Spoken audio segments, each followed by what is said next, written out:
Hello and welcome to GK with BK. Let's start today session. तो चलिए शुरू करते हैं। आज का पहला प्रश्न है हमारा, पानीपत का तीसरा युद्ध कब हुआ था? फ्रेंड्स, इस क्वेश्चन का आंसर होगा 1761। 1761 में हुआ था पानीपत का तीसरा युद्ध। बात करते हैं पानीपत के पहले और दूसरे युद्ध की। तो पानीपत का पहला युद्ध हुआ था 1526 में, जो कि बाबर और इब्राहिम लोदी के मध्य हुआ था। इसमें बाबर जीता था। 1556 पानीपत का दूसरा युद्ध होता है, जो कि हेमू और अकबर दोनों के मध्य होता है, जिसमें अकबर जीतता है इसको। और पानीपत का तीसरा युद्ध अहमद शाह अब्दाली और मराठों के बीच में होता है। यहाँ मराठों की सेना का नेतृत्व कौन करता है? सदाशिव राव। और बात करते हैं 1576। तो 1576 में होता है हल्दी घाटी का युद्ध, जो कि बहुत ही फेमस है। महाराणा प्रताप और अकबर के मध्य हुआ था हल्दी घाटी का युद्ध। बात करते हैं और दूसरे अन्य युद्धों की। तो प्लासी का युद्ध हुआ था 1757 को। 1757 प्लासी का युद्ध। 1764 बक्सर का युद्ध हुआ था। तो इतना ही आप याद रखिए। चलिए बढ़ते हैं अगले क्वेश्चन की ओर। हमारा नेक्स्ट क्वेश्चन है, इनमें से कौन सा एक विधान परिषद से संबंधित अनुच्छेद नहीं है? फ्रेंड्स, इस क्वेश्चन का आंसर होगा अनुच्छेद 170। विधान परिषद से संबंधित नहीं है। अनुच्छेद 170 जो है हमारा विधान सभा से संबंधित अनुच्छेद है। बात करते हैं हम दूसरे आर्टिकल की। तो अनुच्छेद 168, इसमें विधानमंडल की परिभाषा है, जिसमें राज्यपाल, विधानमंडल में कौन कौन आते हैं? राज्यपाल आता है। विधान परिषद और विधानसभा, इन तीनों से मिलकर बना होता है राज्य का विधानमंडल। और ये लिखा है, ये हमें मिलता है अनुच्छेद 168 में। अनुच्छेद 169 में इसमें विधान परिषद के गठन या स्थापना और उसको हटाने से रिलेटेड प्रावधान है अनुच्छेद 169 में। और अनुच्छेद 171 में है विधान परिषद की संरचना का उल्लेख है अनुच्छेद 171 में। तो चलिए देखते हैं अब अगला हमारा नेक्स्ट क्वेश्चन है कि कौन सी नदी, इसमें से बताना है आपको कौन सी नदी दो पर्वत श्रेणियों के मध्य बहती। तो फ्रेंड्स, इस क्वेश्चन का आंसर हो जाएगा सिंधु नदी। सिंधु नदी तिब्बत के मानसरोवर झील से निकलती है। जब भारत में प्रवेश करती है तो दो पर्वत श्रेणियों के मध्य बहती है।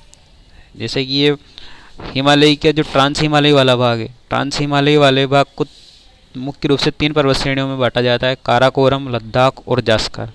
तो सिंधु नदी जो है लद्दाख और जास्कर इन दोनों के बीच में बहती है। मैं आपको बताता हूँ, ये सिंधु नदी, लद्दाख और जास्कर इन दोनों रेंज के बीच में बहती है सिंधु नदी।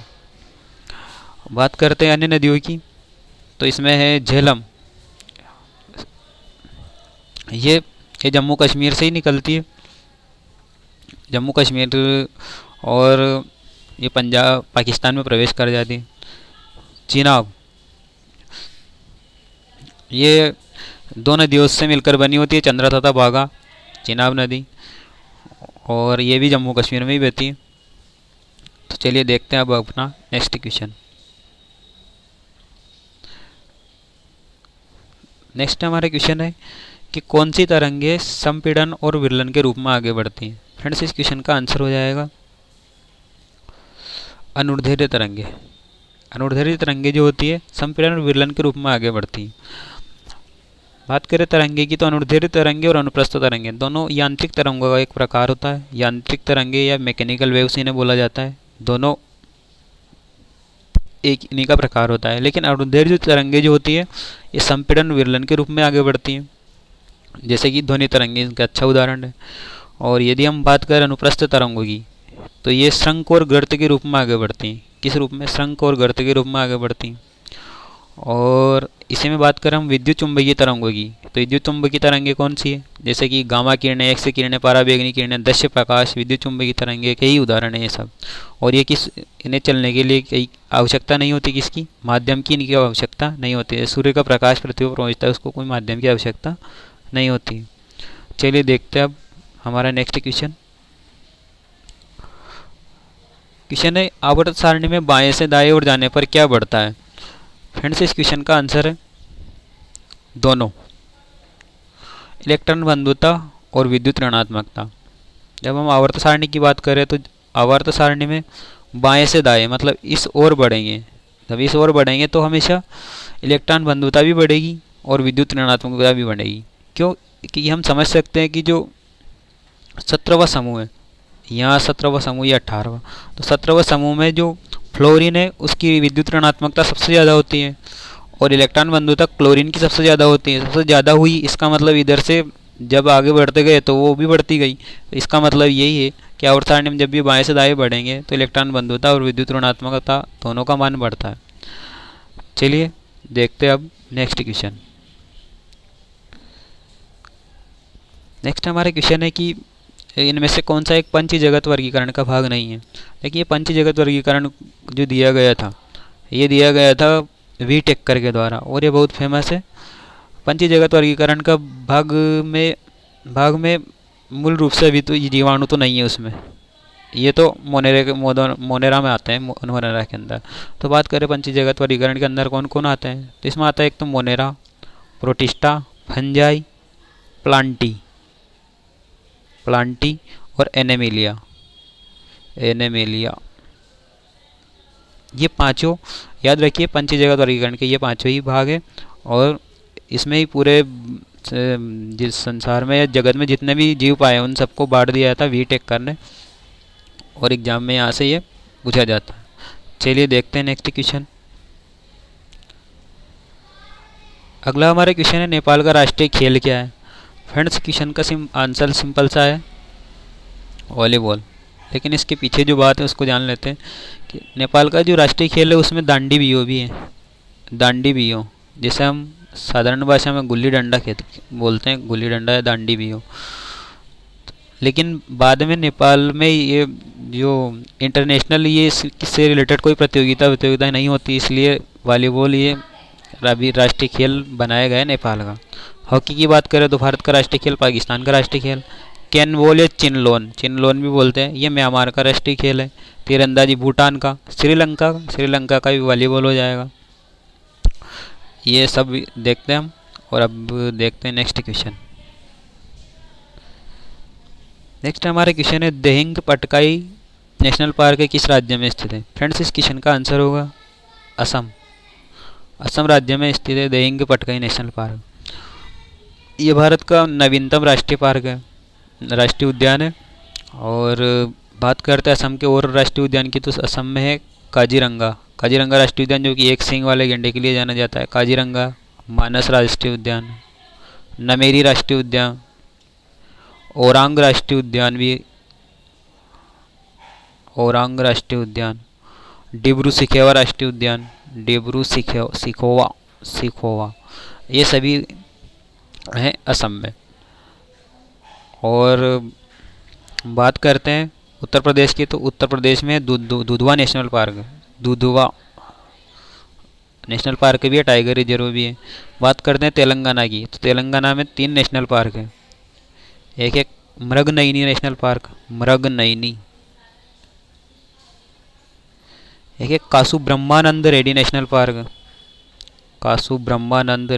पार्क, और एक है महावीर हरिण स्थली नेशनल पार्क। ये हो गए तेलंगाना के राष्ट्रीय उद्यान। अब बात करते हैं नेक्स्ट क्वेश्चन की। नेक्स्ट हमारा क्वेश्चन है 9वें नंबर का कि स्टार्टअप योजना की शुरुआत कब होती है। फ्रेंड्स इस क्वेश्चन का आंसर है 16 जनवरी 2016 को होती है स्टार्टअप योजना की शुरुआत। इसी के साथ एक योजना और स्टैंड अप योजना, उसकी शुरुआत 5 अप्रैल 2016 को उसकी शुरुआत होती है। अदर ऑप्शन में देखते हैं 25 सितंबर 2014। तो ये आपको बताना है, इस दिन कमेंट बॉक्स में आप बताइए इस दिन कौन सी योजना की शुरुआत हुई थी। और 11 अक्टूबर 2014 इस दिन हुई थी सांसद आदर्श ग्राम योजना, जिसके तहत हर सांसद एक गांव को गोद लेता है और उसके विकास कार्य करता है। तो चलिए देखते हैं अब अपना नेक्स्ट क्वेश्चन। फ्रेंड्स हमारा नेक्स्ट क्वेश्चन है कि हाल ही में लिसा लेकर किस संस्था की पहली महिला अध्यक्ष बनी है? फ्रेंड्स, इस क्वेश्चन का आंसर होगा फीका। फुल फॉर्म क्या है? फुल फॉर्म देखते हैं इसका। फेडरेशन ऑफ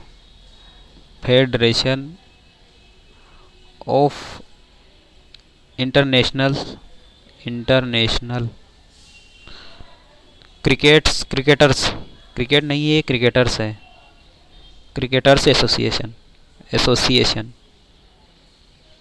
स्थापना कब होती है? इसकी स्थापना होती है 1998 में इसकी स्थापना होती है। बात करते हैं अदर ऑप्शन की, तो हमारा है फीफा। फीफा की स्थापना होती है 1904 में और इसका मुख्यालय है जूरिक, स्विट्जरलैंड में इसका मुख्यालय है। बात करते हैं आईओसी, इंटरनेशनल ओलंपिक कमेटी। इसकी स्थापना 1894 में होती है, 1894। और हेड क्वार्टर कई बार एग्जाम में पूछा गया है, लुसाने, स्विट्जरलैंड में इसका मुख्यालय है। फीफा की बात कर चुके हैं। BWF, badminton world federation. इसकी स्थापना होती है 1934 में और ये बैडमिंटन की सबसे बड़ी एजेंसी है, जो कि डेविस कप और बैडमिंटन से रिलेटेड है। थॉमस कप और उबेर कप दोनों का आयोजन करवाती है बैडमिंटन वर्ल्ड फेडरेशन और इसका मुख्यालय है मलेशिया की राजधानी कुआलालंपुरम में। तो चलिए फ्रेंड्स, कमेंट बॉक्स में बताइए कैसा लगा आपको हमारा ये वीडियो, और इसमें और कोई सुधार की आवश्यकता हो तो उनको बताइए। तो चलिए, थैंक यू।